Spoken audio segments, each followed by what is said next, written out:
Imagine this. You're pulling into your street after a long, draining day, already dreaming of sinking into your couch when you see it. Someone's car parked dead center in your driveway. Not a guest, not a neighbor, just some teenager's ride. And of course, that teenager happens to be the spawn of the neighborhood's most infamous HOA, Karen. My stomach dropped as I stared at the sleek black SUV sitting exactly where my car should have been. The plates didn't ring a bell. The sight alone felt like a challenge, like someone had planted a flag in enemy territory. At first, I tried to give the benefit of the doubt. Maybe it was a mistake. Maybe they just pulled in for a second and were about to move. But as I walked closer, that hope faded fast. The positioning, the attitude, it all screamed intentional. And if there's one thing I've learned after years in HOA land, it's that Karens and boundaries go together like oil and water. So, I did what any rational person would do. I went up to the door and knocked, firm, confident, but still polite. I was ready to handle it like an adult. The door swung open, and there she was. A teenage girl, asthma plastered on her face, like she'd just won something. "Oh, hey," she said casually, leaning against the doorframe. "I'm just hanging out here. My mom said it's fine." Fine. The word hit like a slap. "No, it's not fine," I told her. "That's my driveway." I kept my tone calm, even friendly at first. I explained that she needed to move the car, but she just shrugged, propped herself against the hood, and smiled like she was in on some private joke. Every word I said bounced off a force field of teenage arrogance and inherited entitlement. That's when it clicked. This wasn't about it was about power, about testing how far they could push. My fingers twitched toward my phone. I could have called her mother right then, but I knew better. Karen types thrive on conflict. They want you to explode, to give them a scene they can twist. No, if I were going to win this one, I'd need patience, not anger. I'd need facts, not fury. I took a slow breath, stepped back, and reassessed. The goal wasn't to win the argument. It was to win legally, and I knew exactly how. So, what did I do next? How did I go from staring down a smirking teenager to having her car legally towed off my driveway without a single scream or argument? That's where this story gets interesting, because what came next was a masterclass in letting the rules do the talking. I stood there, fists clenched, but calm, watching her scroll on her phone like she owned the place. My instinct was to shout, maybe even threaten to call her mom, but that would have been exactly what she wanted. So instead, I chose patience and the law first documentation. I snapped photos from every angle. The car blocking my driveway, the license plate, even the no parking private property sign I'd installed months ago. Each click of the camera was another layer of armor. Out of the corner of my eye, I saw her pull out her own phone, probably recording me, hoping for some viral clip of the crazy neighbor. The irony made me smirk. Every second she filmed, she was unknowingly helping me. Ignorance can be loud, but it collapses fast when it meets actual law. With my evidence ready, I called the local towing service, not 911, just the non-emergency line. Common by the book, I explained that a vehicle was blocking my private driveway. I had proof, no confrontation, and clear property markings. The dispatcher confirmed everything. She even quoted the city statute that backed my right to tow. It was the sweetest sound I'd heard all week. I could almost feel the teenager's smugness fading, even if she didn't know it yet. While waiting for the tow truck, I stayed cool.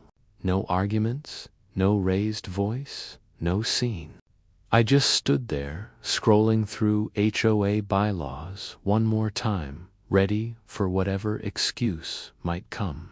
She kept laughing, chatting on her phone, completely unaware of what was about to happen. But me, I was calm, focused, because this wasn't just about a car anymore. It was about proving one simple thing: my driveway, my rules. My mom said, "It's fine." Those 4 words echoed in my head as the tow truck rolled up with perfect, almost movie-like timing. The driver stepped out, clipboard in hand, gave my documentation a quick glance, and nodded. Within minutes, chains clinketed, metal groaned, and the SUV lifted clean off my driveway. It was slow, deliberate, a strangely satisfying sight. Then came the sound of panic. The teenager burst out of the house, phone in hand, shouting, trying to stop it. But the driver was calm, professional, and entirely within his rights. The law was on my side, and her shock was proof of what happens when entitlement finally meets reality. As the tow truck disappeared around the corner, I exhaled for what felt like the first time in hours. Relief, victory, peace. What had started as a frustrating showdown had ended without yelling, without chaos, just patience, proof, and procedure. Knowledge really is power. But if you're wondering what happened next, when her mother, the infamous HOA Karen, found out, well, buckle up, because that's where things really got interesting. The moment the SUV was gone, I knew it was only a matter of time before the storm hit. And sure enough, minutes later, my phone buzzed with a message from an unknown number. Why was my daughter's car towed? No greeting, no explanation, just pure hostility wrapped in text. I could already hear her tone in my head, that clipped, authoritative voice of someone who spent too long believing the rules don't apply to them. My pulse quickened, but I reminded myself, stay calm, stay factual. I typed back carefully. Your daughter was parked in my driveway without permission. I documented everything and had the vehicle towed legally under HOA and city regulations. I hit send, then waited. Seconds crawled. Then my screen lit up again. You can't do that. I'm on the HOA board. This is harassment. Classic Karen, turning facts into drama. But this time, I wasn't taking the bait. I replied calmly, attaching time-stamped photos, a copy of the HOA parking clause, and a screenshot of my communication with the towing company. Every message was short, clear, and professional. Her replies grew more emotional. Mine stayed steady. Then came the call, the dreaded Karen call. Her voice blasted through the phone, sharp and commanding. Do you have any idea who you're dealing with? I will not tolerate this. I didn't interrupt. I just listened, patient, silent, letting her run out of steam. When she finally paused to breathe, I spoke in the same even tone I'd rehearsed in my head. I followed every legal procedure. Your daughter's vehicle was on private property. The tow was justified. This isn't personal. It's simply property law. Silence. For the first time, she didn't have an instant comeback. I could almost hear the gears turning on the other end, trying to find footing on ground she no longer owned. Staying calm had flipped the entire power dynamic. She wasn't in control anymore. After that, her messages became less threatening and more desperate. Requests for receipts, demands for documentation, proof, which of course I had read.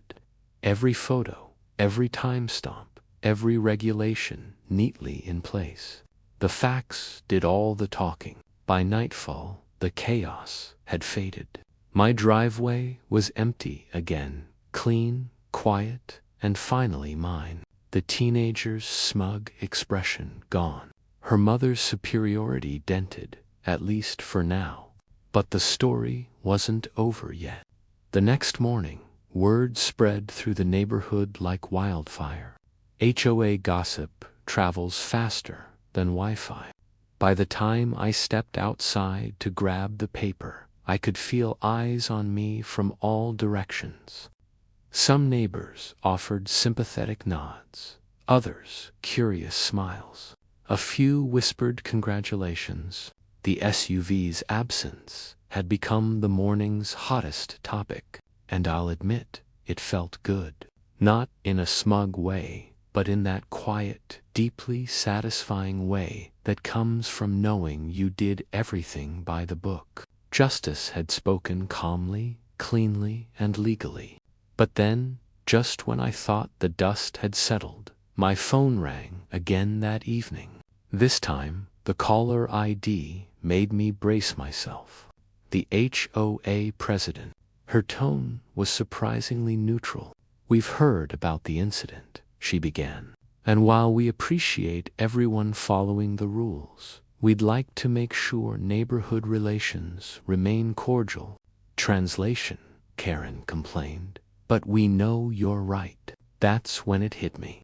Staying calm hadn't just protected me legally, it had shifted the entire narrative. The HOA couldn't defend her when the evidence was stacked against her. I'd done everything by the book, and they knew it. Then came the last twist I didn't expect. A few days later, there was a soft knock at my door. When I opened it, the teenager stood there, alone, awkward, head down. I shouldn't have parked there," she mumbled, avoiding eye contact. For the first time, she looked genuinely remorseful. I gave a small nod. "It's okay. Just remember, rules exist for everyone's good. No lecture, no sarcasm, just a boundary respectfully enforced." That small moment of humility was worth more than the tow itself. After that, things changed. The daughter started waving hello when she passed. Her mother predictably stayed silent, though I could tell she was still stewing privately. But publicly, the fight was over. My patience had paid off. My calm had carried the day. What could have turned into weeks of neighborhood chaos became a simple, self-contained story of fairness and accountability. Looking back, it almost feels cinematic. The defiant teen, the outraged mother, the quiet homeowner who played it smart. A story about restraint, preparation, and knowing your rights, and maybe, just maybe, about the quiet satisfaction of winning the right way. So, if you ever find yourself dealing with a Karen, a careless neighbor,